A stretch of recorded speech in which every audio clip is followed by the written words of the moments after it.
Hi, this is R.N. Bhaskar from BKBB, which is an acronym for Bhaskar Ki Business Baatein. This is a channel that brings to you policy analysis once a week, or occasionally a business story, or an occasional conversation. But at this time, at 8:15 in the morning on weekdays, Monday to Friday, we bring you news behind the news. We pick up a few titles, a few headlines that we think need to be explained further. And that is what we do. And it's good that you're here. Welcome to the show. Thank you for being here. And just as usual, three reminders. A, please click the subscribe button if you're not a subscriber already. 2, click the like button if you like us. It helps us enormously. And 3, most important, please tell all your friends about us. We need our audience to grow because we think that what we're talking about is important for the country, for you, and for us. Anyway, these are turbulent times, and today's news talks about turbulence in many ways. You have the US, you have the impossible treaty between Ukraine, the never possible treaty with Israel, the way things are going, despite the massacre, despite the genocide. And there are things happening on the policy front in India as well. We're going to delve into that. And for this, I have my two anchors with me. One is Katya. Welcome, Katya. And the second is Anurag. Welcome, Anurag. It's good to have both of you here. And the three titles that we shall discuss are given on a screen. The first one is about the dollar tumbling and what it holds out for the world. The second is a very interesting one on the RBI, which wants to reduce rates. And the third one is equally interesting. It's about EV tangles, electric vehicle tangles. Let's take the dollar first. Bloomberg reported that the dollar could tumble according to Morgan Stanley. Morgan Stanley says the dollar might fall by at least 9% very, very soon, while another famous economist, Yanis Varoufakis, who was formerly the Greek minister for finance, says that no, it might actually fall by 30%. That maybe the US wants the dollar to fall so that tariffs are not needed and imports become expensive and export becomes competitive. Anything is possible, but the dollar could tumble. As you can see the chart, it's dipping and dipping. And there are 3 or 4 factors that are happening at the same time. The first is the factor where suddenly you have the Trump administration announcing a further increase in steel and aluminum from 25% to 50%. India is going to appeal. But can you imagine what the prices of anything made out of steel or aluminum in the USA will be? The second is that all of a sudden the US is putting tremendous pressure on the Dutch government to make sure that ASML does not sell its machines for making the finest silicon chips to China. Now, ASML has a 30 billion order. And the Dutch government and ASML are wondering whether to disobey the US and get out of the trade treaties. The third is that China has already decided to ask all the BRICS countries to do the trade in RMB. The dollar is going to hurt very badly. And the fourth is there's a 7.5 trillion business in treasury bills that Asian countries used to give to the US. Now they're all switching over to non-dollar currencies. So the dollar is in trouble. That could mean huge problems for India. One hand, your debt becomes easier. On the other hand, your reserves lose the value. What will happen? Anyone knows. But let's take the second story, which is also on money, and that's Katya. So it's an interesting week. We have the RBI MPC meeting happening this week. So and as you've seen, the last two meetings, they each both of these the MPC has reduced repo rate by 25 bips each. So now the repo rate is at 6%. But this time the expectations are much higher. They are expecting a 50 basis point cut, which is going to be very, very chunky. It's quite rare. Also, it's not happened for a very long time if it ever happens. So this is aimed at reinvigorating the credit cycles, and then to counterbalance uncertainty as we see due to tariffs and a lot of other issues. The uncertainties have gone up a lot, and production has also come down. We've seen about core sector growth has come down exponentially. All this is going to have an impact on the growth of the country.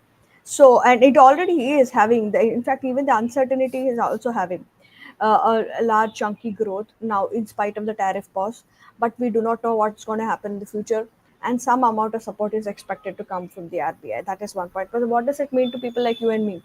It means loan could get cheaper. The transmission rate is expected to happen in the next couple of months, next couple of quarters. But on the flip side, your FDs are also being refinanced. Like, if FD rates are coming down, have come down. They've gone up a little due to the credit deposit ratio issues in the last couple of years, but now they've come down. Also, savings bank account interest rates have come to almost the floor level, which is also a very, very interesting development. What do you think about it, sir? Katya, you're absolutely right. If you reduce interest rates, depositors will lose money, which means the banks may not get as much of deposit as used to in the past. Right. But there's a second problem that I fear. If you look at the circulation money today is faster than GDP growth or inflation. Mm. When you reduce interest rates, it means you're accelerating the flow of money despite the high circulation of money, which Right. could stoke inflation. I don't know. Inflation. Right. But yes, lower interest rates will stoke demand, which is counter-inflationary, which may be good, which may not be good. Let's see. But good story. And yes, everyone will be watching this development. Thanks, Katya. And let's take the next one. The next one is a very interesting story by Anurag on electric vehicles. Watch this. Good morning. The Ministry of Heavy Industries has released new guidelines for the scheme to promote manufacturing of electric passenger cars in India, which was initially announced in March 2024. The primary reason for the scheme, along with PLI's incentives, was to boost domestic manufacturing of crucial EV components. Now, the guidelines focus has further increased to on fully built EV passenger cars with foreign players to manufacture using domestic supply chain, foster technology transfer, and to uplift local R&D. To allure foreign players, the import duty for fully built EV cars will be reduced to 15% from current 70%, but only for the cars that cost around 30 lakhs or more. There are a few more criteria for foreign companies to be eligible for the scheme, like having more than 10,000 crore annual revenue, and they must also commit to invest around 4,000 crores into manufacturing equipment, R&D, charging infrastructure, and into land and buildings. The scheme has attracted a few global giants already, like Mercedes, Volkswagen, Skoda, Hyundai, and Kia, who have formally expressed interest in India's scheme with the new guidelines, mainly as they already have a fair grip in the local supply chain. But Tesla, on the other hand, for whom many incentives were altered and government had even reduced import duties last year, has not shown any interest in manufacturing nor bringing any EVs in the Indian market.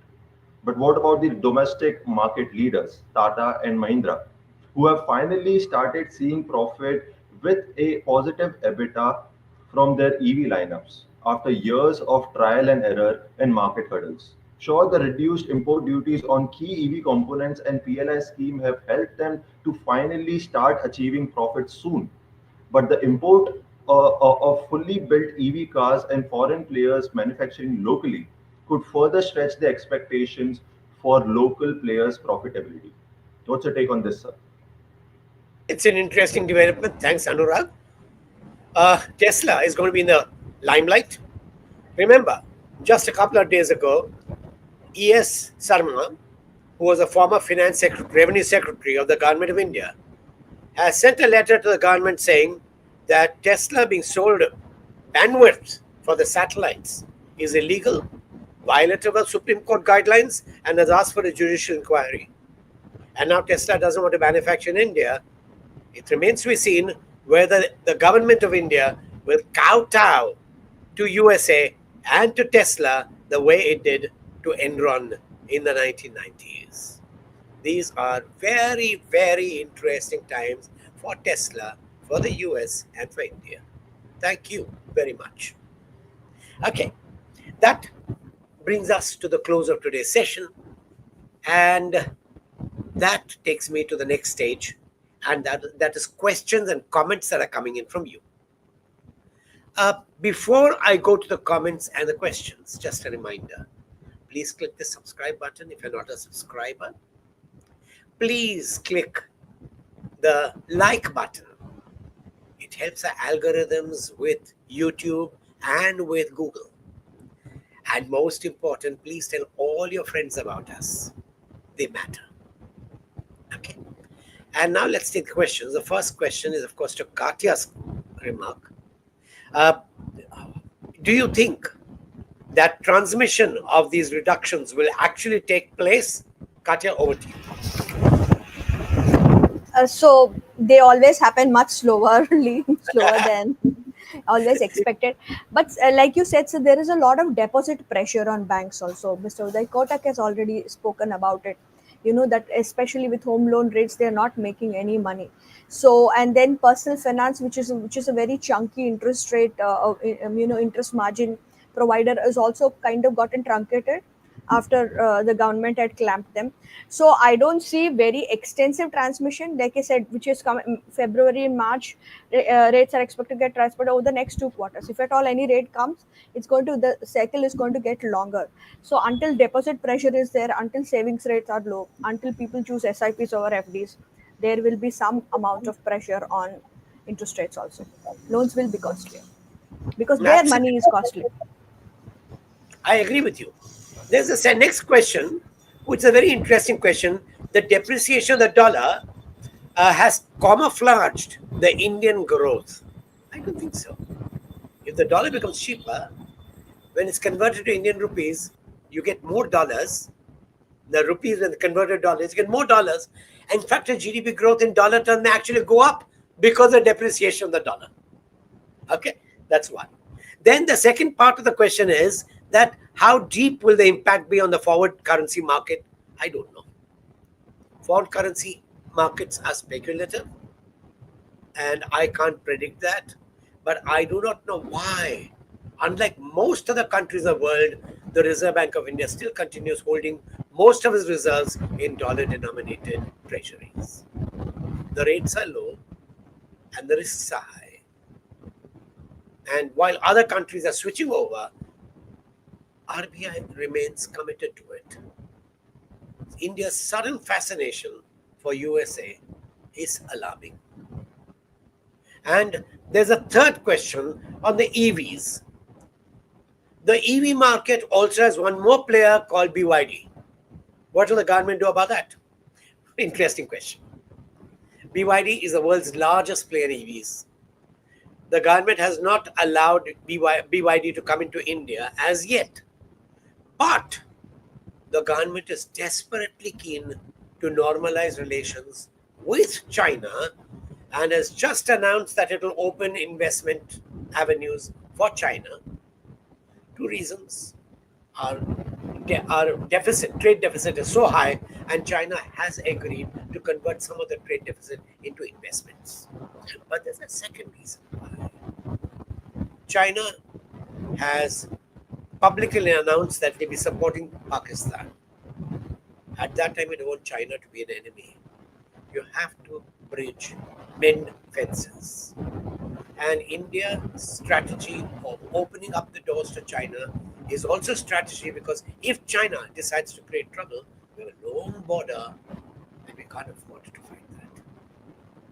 So let's see. BYD's entry depends on a lot of geopolitical factors. But yes, it's the largest player, and there's no reason why BYD should not be allowed to make customers get the best car at the lowest prices. Thanks. And that takes me to the end of today's session. Thank you very much for being with us. Have a wonderful day ahead and look forward to seeing you once again tomorrow. All the best.